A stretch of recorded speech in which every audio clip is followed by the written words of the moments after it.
Now Ayrshire Radio Podcast presents Ayrshire Insights with Elliot Boyce. Welcome back to Ayrshire Insights with me, Elliot Boyce, and as promised, we have a brilliant guest on today's show for this week's Local Legend Spotlight. These men are directors of a leading estate agents, letting management and financial services company. I'm delighted to welcome Alan Crookston and Jamie Stewart of Elmwood Property Group. Guys, a massive thanks for coming on the show today. Thanks for having us, Elliot. Appreciate it. Good to be here. So before we find out about how it all started, we want to know more about your property choices. So Alan, penthouse or farmhouse? Farmhouse. Jamie? I'll go penthouse. Seaside or countryside? Seaside. Countryside. And a new build or traditional build? I like a traditional build. Swanky new build. There we go. So we're going to find out a lot more about Alan and Jamie very soon.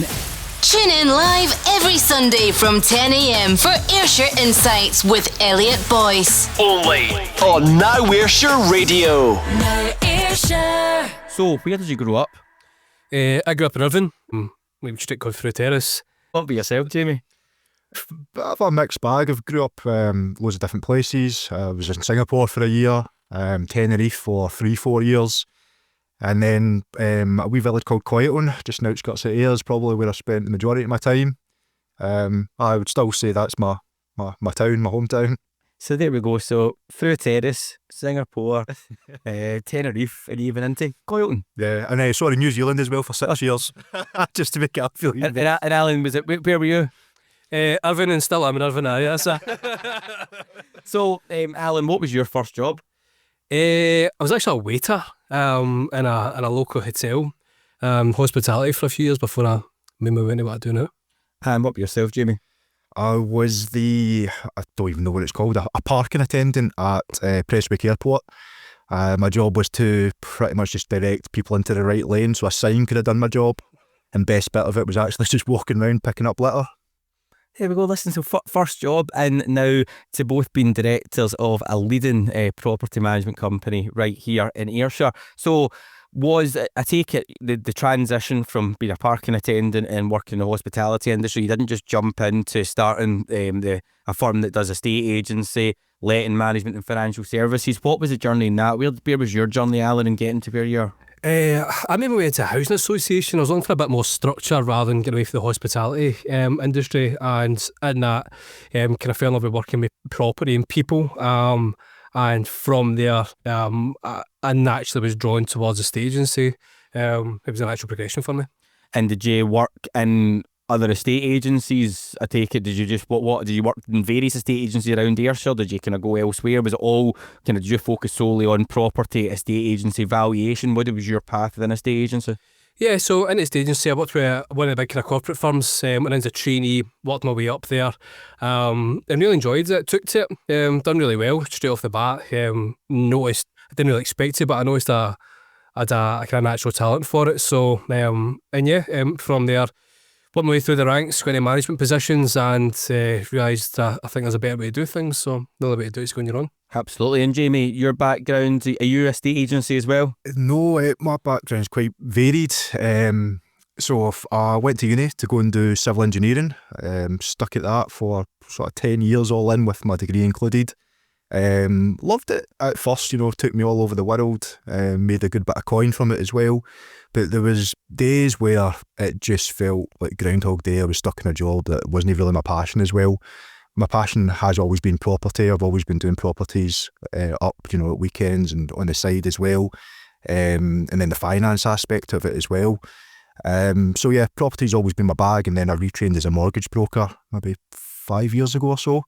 And then sort of led to the estate agency route and doing mortgage services through there.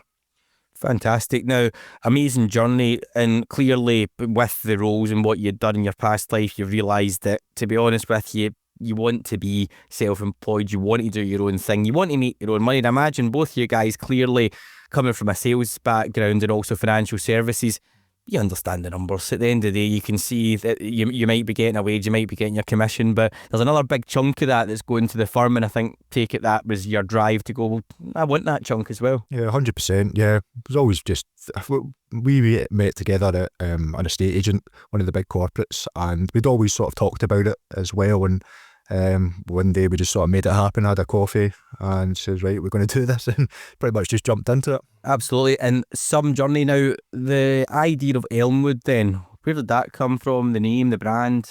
It was a long process, very difficult to actually brand any business. ChatGPT.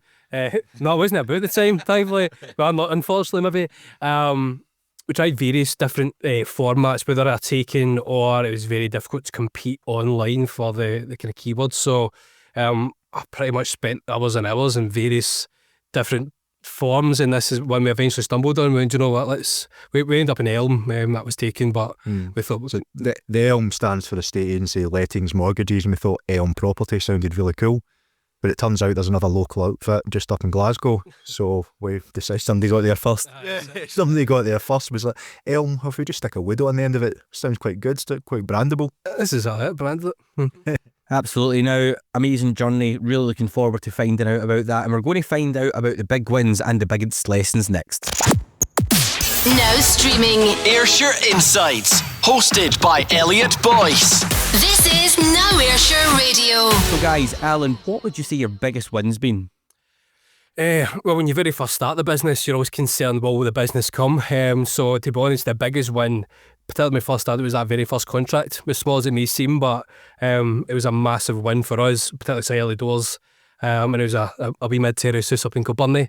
And for me, that was the big one, because when you sell that one, you get the next one, and that was the major turning point for us. So, yep. Going from day to day. Now, when was it you started trading? It was September 2023. Yeah. And then from there, so a massive growth from there. Now, first big win, great. Now, going through business, especially the early days, a lot of difficult times, a lot of hard days. What would you say, and Jamie, from your side, getting into the finance back, and clearly somebody that understands money, understands financial risk and the due diligence ahead of it, what would you say your hardest day was? It was cash flow a concern to start with. How did you manage that? Cash flow is always a concern of any business, but yeah, especially for us as well. Us having, commitments, families, young families, both of us, and jumping ship to going self-employed. It was difficult in the end, in the beginning, sorry. Just making sure that the numbers were right, they were tight, and we did have enough excess just to make sure we had all our obligations. We were pretty savvy with it at first as well. We didn't do what other agents have done and go and, hire a fancy premises and blast ourselves all over with Google Ads and stuff like that as well. We kept the operation lean, and it's really paid off for us. So would you say that if someone new was getting into business then, Alan, from your side, it's all about that? You can get very excited, you can fling yourself everywhere, but clearly you guys probably started off from director to cleaner to the guy that opens the door in the morning to the guy that's doing the dishes in the kitchen, a bit of everything, and you wouldn't be able to do that if you jumped in. You get too many contracts. You don't get paid straight away as well in a estate agency. There's a bit of a process in that. How would you say you felt managing that, and what would you say to somebody else that was maybe starting out a new business just now? Yeah, so the strong thing is pipeline management. You're absolutely right. It's a long time till an invoice comes in, and there's obviously the risk of fall-throughs. So you need to make sure when you're very first starting out, you need to be really, really cagey with your pipeline, always be conservative with it. And you're exactly right. That's the key thing with managing the cash flow, is making sure you keep it lean. As much as it's really tempting to you go to the bank, borrow money, take on loads of staff. For me, the key thing is making sure you get a solid financial foundation of the business, because when that's proved itself, it then allows you to then go and borrow if you need to, or raise funds, and really push the product. But if you can make it work with less money, then you can really make it work with more money. What was your model at the start? Did you go to banks? Did you have personal investment? How did you do it? We both deployed our own capital. We had a wee bit set aside, and it really wasn't a lot. We put in what we had, made do with what we had, and as you said earlier, we everything from the janitor to the director, you just need to do the full lot. As much as it'd be lovely to outsource things and maybe take on staff initially in the early days, you just need to kind of grin and bear it. But it'll be worth it. And Jamie, from your side, difficult decisions. What would you say your most difficult decisions been in business? The early days, it was obviously difficult to jump ship. You get used to that nice paycheck coming in month after month, especially when you think about, the lifestyle you've already created, giving a bit of that up. And, there's always the doubts. Is it going to work? Is it not? And then that fear of failure. Am I going to go back to my boss in 6 months' time with my tail between my legs? But no, fortunately, that's never happened. Not done it yet. Now, Alan, what would you say your proudest moment's been so far? Proudest moment? When we hit the million sold. When we hit the 1 million units sold, monetary value of a million sold, that was a key milestone for us. When was that? That was in the first year. It was only a few months actually into trading, and given the local market that we're in, it was actually quite a solid achievement. Again, given the fact that we'd done very, very little marketing, it was purely based on referral business, and just a wee tiny bit of marketing from ourselves. So yeah, that for me was one of the biggest things. Yeah. Amazing. Now, challenges in running a business, even now, have you got staff working for you now, or are you still doing it all? We have had, and the team has been reduced to myself and Alan again. We've got plans to bring on more staff again. It's challenging. We're trying to keep the operation lean just to make sure that it's going to work out long term, but we've got big ambitions and we'll want to go. So yeah, staff definitely part of the future plan. So, Alan, just kind of coming on to you, understanding the local market. I think it's good for people to really understand what it's like locally, if you're maybe thinking of buying, selling a house just now. How would you describe the kind of current property market in Ayrshire? The market's seasonal, particularly for... it varies in terms of the price points of the properties you're in. We're based in North Ayrshire, so we'll talk with conviction with that neck of the woods. Usually what you'll find is this time of year, around about September, this is the last kind of surge of the market. You get the people that want to get the deal done, get the property moved before Christmas. So you get that sudden spike. From there, as it starts to quieten down, it leans more into chain and first-time buyer stock. People that are not burdened too heavily by Christmas, things like that, are big properties. So yeah, right now, to be honest, the last couple of years has been very competitive. Anything goes on the market, you're generally getting a good number of inquiries for, and things are selling very well. Are you seeing more buyers or sellers in today's market? Definitely more buyers. Any property you put on, you're generally getting multiple people going for it. Has that changed? Well, it seemed to have changed, because it seemed that at one point we were sitting and there was a lot of stock and not a lot of buyers. That seems to change, especially kind of COVID time. And I sold property at COVID, and you make an absolute win when you sell, but then you go to buy it and you go, oh, right, okay, the win's quite quickly taken off of the win of selling it. So do you think following COVID, obviously a really challenging time for many people, or for everyone, in terms of going through that process, do you think that the market's starting to steady back to where it was? To a certain extent, it's still very much... It's still very competitive. It's not quite as competitive as just post-COVID, especially the very low interest rates we had, and the things like the First Home Fund and the products that were there to back first-time buyers into the market. That made things, as you remember, very, very competitive, at least for a year or two. As it's starting to settle, but to be honest, the beauty of the Ayrshire market that we have is we don't rely on a static buyer database. We don't rely on the locals. We attract, because we do have actually good value for money, we attract buyers from Glasgow, Renfrewshire, so people will travel through and pursue a better value. So to be honest, Ayrshire actually does pretty well when other places start to stick a wee bit. No, amazing. And for understanding the market, but clearly the financial side, and probably coming to yourself, Jamie, I think just yesterday the Bank of England announced that the rate it's stuck at 4%. How does that actually see? We see the notifications, everyone hears the Bank of England base rate, etc. How does that actually affect mortgage rates to me and to the rest of the listeners? It depends whether the banks choose to actually pass on the discount, or if it's staying the same, if they're going to squeeze profit margins a bit more, or they're happy with taking less and reducing their rates. This now, most lenders are making small rate movements, and it might be up or down, but it's very marginal, 0.1, 0.15. So you're not really noticing a big difference.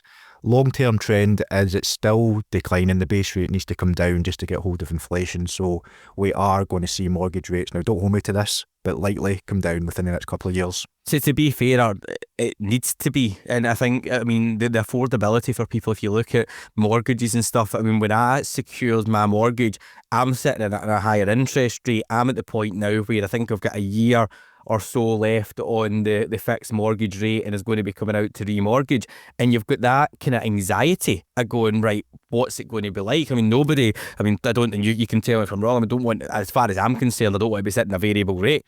and you want to get into that fix, you want to agree on the product that you're going with for X amount of time. So to see it coming down, I think would be massive for everyone. And explain as well, I mean, see for people, so if you talk about something, let's say if you're sitting with 4% or 5%, what does that actually mean to somebody that's brand new coming in? They might be taking out a 35-year mortgage.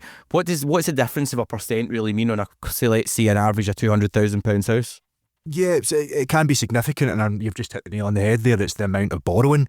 If you are looking at 200,000, 4 to 5% is a substantial increase in your monthly payments. It's obviously going to squeeze how much you've got left over for your lifestyle. When you're talking smaller amounts, and a lot of your Ayrshire mortgages are quite small, under 100 grand, it doesn't have a major impact. One of the ways that a lot of borrowers are dealing with the higher rates just now and lower monthly payments is taking it over a longer term. So traditionally, people go in for a mortgage and they're wanting a 15, 20, kind of 25-year term used to be sort of average. Whereas now I'm writing a lot of mortgages for 30, 35 years, and in some cases even 40 years as well. You go up as much as 40, yeah? 40 years is a limit.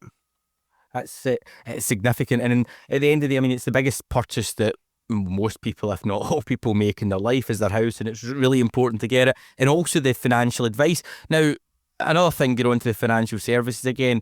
How do me as a consumer, how can I trust the advice that you're getting from financial services? Because I know that you're fully regulated. If I was to go to you or go to somebody else, how do I know that the advice I'm getting is trustworthy?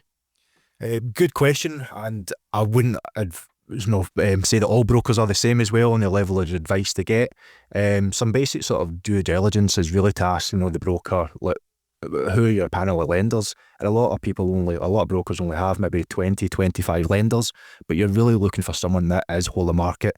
Myself, we've got access to just about every single bank in the UK, so it is truly whole of market, and that's where you're finding the best deals as well. You'll be able to shop around more. Yeah, definitely. Now, Alan, get on to you. So talking about estate agencies, clearly there's a lot of estate agencies. I mean, you're driving round streets of Ayrshire, you'll see various different signs from built right here in Ayrshire, amazing stories, to the big chains that are probably form part of bigger chains when you really look at the company structure. What would you say that sets Elmwood apart from an estate agency perspective in comparison to the other companies that are about?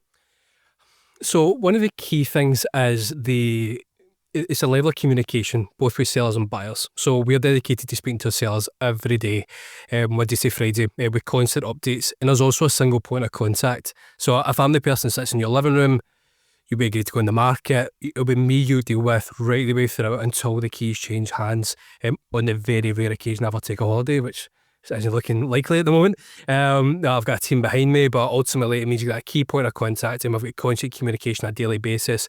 Over and above that, as far as buyers are concerned, one of the biggest frustrations I had when I was employed was how restrictive viewings were. For example, a lot of companies will do viewings as long as they're open, which tends to be 5, 6 o'clock. We do the majority of viewings at evenings and at weekends to try and accommodate buyers. You can't accommodate everybody, diaries permitting, but if the majority of views are after 6 o'clock and maybe Saturdays or Sundays, but we're noticing the buyers are really receptive to that and they appreciate it. And to be honest, if you get a happy buyer, you get a better result in your sale. Absolutely. Now, one question for you is, if I'm listening just now, we've all been round house viewings, or a lot of the listeners have been round house viewings in the past. What would you say a red flag to watch out for during a viewing is? None in any of my properties. Standing against a wall or something, just ignore that door. If the stage is looking up, that means they want you to look up. To be honest, as long as if there's something less so when you're viewing, if you read the home report, okay, always get that first, have a look at it, but don't be scared of things in the home reports. If there's things that you're unsure about, you can always, if you're interested in the property, for example, if there's maybe like a high moisture reading like damp, sometimes people read damp and the home reports can be quite severe and they go, oh my God, it's going to cost me a fortune. Sometimes, to be honest, the majority of the time that's not quite the case. What you can do is you can go and view the property. If that's a sticking point, you can offer subject to getting that inspected. So before you commit to it and before the seller obviously commits to you as a buyer, you can do a bit of due diligence, understand the costs involved, and if it is worst case scenario, you can move on. But if it isn't as bad as what you thought it was going to be, then everybody knows the numbers and you can move on from there. Amazing. Now, guys, thanks again for giving us a full insight into what it's like running an estate agency, the financial services side, but going on to just the commercial side as well. You don't do commercial properties, do you? No, we stick to residential only. But financial services? Yeah, we do commercial finance. So myself, we do bridging loans and commercial finance, and that is both owner occupied if you have a business, you're looking for a premises, or if you're looking to invest in commercial property as well. Amazing. Bridging loan, explain that for us. What's that? It's short-term finance for property. So if you're looking to purchase a property before your chain completes, or if you're buying a property that's technically unmortgageable, if it's in a really bad state of repair, then a bridging loan can allow you to fulfil that purchase. See, a bridging loan, is that something that used to be able to get done for like consumer purchases as well? As in you're buying a house? Or is that something you can't do with it? You can. Bridging finance is really open. It's best to speak to a broker because it's something that it's very expensive, to be honest, and it is a last resort. You're only really using it if you have to bridge the gap. This is the Ayrshire Insights Podcast with Elliot Boyce. Now Ayrshire. It's time to talk community charity and Ayrshire Pride, but before we do that, I want to hear about your tenner bargain of the week. So normally the listeners get in touch with their tenner bargain of the week. We're going to be bringing it back to the listeners, but I want to hear what your guys is. So the question with you, what's your bargain of the week that you've got for a tenner? Alan? Well, I'm notorious for no spending money, and my wife can attest to that. But actually what I did buy the other day for the first time in years was a McDonald's apple pie. Phenomenal. Fantastic. Here you go. Your bargain of the week, an apple pie. Oh, don't knock it. What about yourself, Jamie? I'm struggling with this question. I can't actually think of anything that I've bought recently where I've not looked at the price and thought that's absolutely ridiculous. It seems to be the case these days. And Telly works in financial services, fine. It's too expensive, that. So your bargain of the week's nothing. You're just like, everything's terrible, so expensive. You should buy an apple pie. Yeah. Right, okay, so back to you guys. Why support local causes like coming in here at Now Ayrshire Radio? I think it's important. We're a local business ourselves, and we're obviously just at the start of our journey. And I think it's important we support one another. And it's something we try and do, particularly even like the trades we work with and things as well. We try and also put them in touch with new customers. It might not necessarily be a benefit to us, but we're happy to get involved in anything and help people out where possible. And Jamie, what does that local feeling mean to you? It's always something I've wanted to do, build a local business and give back to the community as well. Especially when I was over there in New Zealand, I always had aspirations of coming back and doing something here. So I'm really proud of what we've done so far. And we've got aspirations to do it on a much grander scale as well. Going strength to strength? Yeah, definitely. Alan, how's your business made an impact locally? And improving the customer experience, in all honesty, of both a seller and buyer. It's natural, especially in our industry, when somebody's doing something well, other businesses are emulated. God, we've done it with other businesses that we respect. So if we are able to have a better experience for buyers, better viewing times, better communication with sellers, in all honesty, that's just a better experience for buyers and sellers locally, and it will improve the local industry. And collectively, guys, what do you think makes this area attractive to buyers? The weather. Sorry, we're not in all the places that Jamie just mentioned. We are in Ayrshire. The Ayrshire Riviera. No, to be honest, when you actually look at Ayrshire, particularly also Champion Irvine, for example, the access to amenities and access to the Glasgow, for example, but as well as being on a coastline, like the actual amenities it does have, and when you put in the context of the value of property, it's excellent value for money. And when you look at it on a wider scale, if you're looking across Scotland or even in the UK and you compare, we're a wee bit spoiled. So to be honest, value for money is excellent. And you obviously grew up with through terrace surgery. Oh, exactly. I mean, what's that like? Exactly. What about yourself, Jamie? I would say Ayrshire's got it all. We've got, the towns, like most high streets, struggling a little bit, but we've got everything here on our doorstep. We've got Silverburn, 30, 40 minutes away. The beaches, some of the best about, actual golden sands. Loads of good walks, loads of good woodlands as well. Just on that point, I'm going to bring it back. You mentioned the High Street. We've actually quite a few guests in the show that's all in various parts of Ayrshire with the High Street. And I mean, I like stapling this one because I think it's amazing. You look at Grow Coffee with them. There are people travelling far and wide to come to Grow Coffee in Irvine. They've obviously got the place at the Whitlets in here as well, with the guys from Spud Buds on. Again, they've got Spud Buds in Tempura. Absolutely flying. I was like, it's queued out the door. And not just that, there's more and more. It seems like retail coming back, like Severe just now. There's Matalan getting launched as well. A lot of these things seem to be coming back. Do you guys see yourself as a kind of shop front window similar to what some of the big chains have got, where you see it? Do you feel that you're still getting the traction? Because I think as well, from my side anyway, I mean, you can speak to people on the phone, the call centres, but you guys being locally in the community, you can't beat that face-to-face interaction. Somebody coming in through the door and seeing you. Do you feel that you're getting that now? Have you got a shop front at the moment? Yeah, we have a shop front at the moment. We've got an office in Bank Street in Irvine. We're actually in the process of looking at moving into a larger unit. We've got a couple that we're targeting at the moment. And to be honest, you're right. I think it's important. As much as estate agencies and industries change and everything's online and phone calls and live chats, there's still that local accountability people like. Because that was one of the biggest things we found when we looked at our model, going, well, where's the failings of similar type businesses? And it's the fact that they can't just pop in and see you. So that's the important blend we're trying to get, is having that town centre presence. So people can pop in, have a couple of coffees, have a chat, but at the same time having a heavy emphasis on the online aspect as well. So we're going to finish strong with a fun round and find out what's next for the owners of Elmwood, Alan and Jamie, just after this.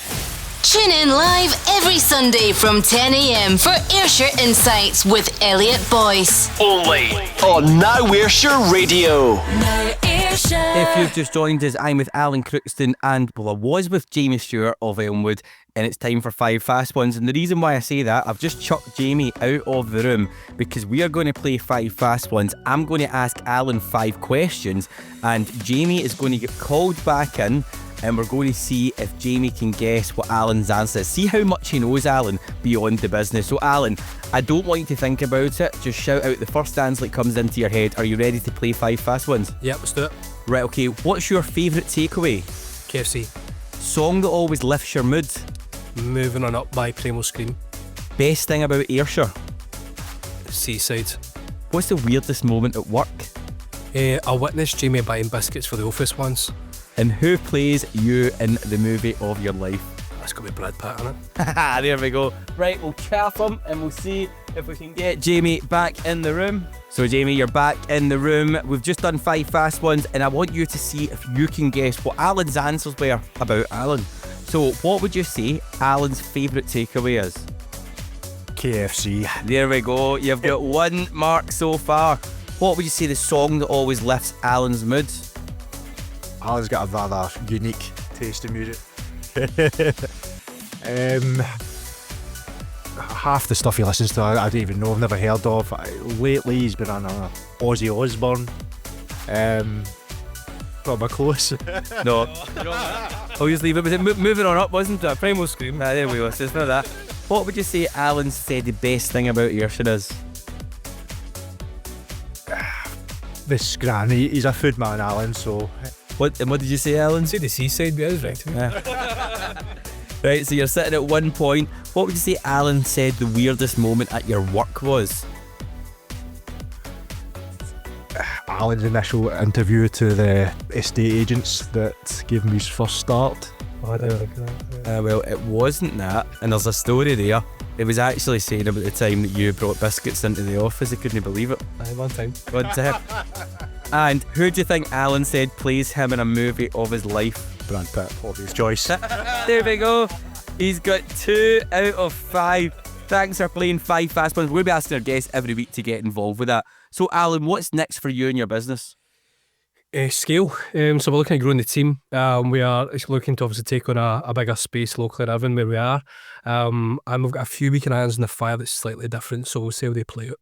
Brilliant. And Jamie, what's one thing that you hope for Ayrshire's future? I'd love to see the High Street come back to its former glory days, especially here. When I grew up and it was a thriving wee market town, so I'd like to see something done with it. And hopefully that happens, and I hope the recognition from even the people that we've spoken to in the show helps that happen. So guys, we've come to the end of the interview. What would you say? Would you like any final shout outs and thanks to anyone that's helped you across your journey, Alan? My wife Ashley, my 2 kids, Harris and Ivy. What about yourself, Jamie? Yeah, definitely family. My brother, my mum, been greatly supportive. Guys, massive thanks for coming on the show. Thanks very much for having Thanks, pal. Appreciate it. This is the Ayrshire Insights podcast. Never miss an episode. Hit subscribe now.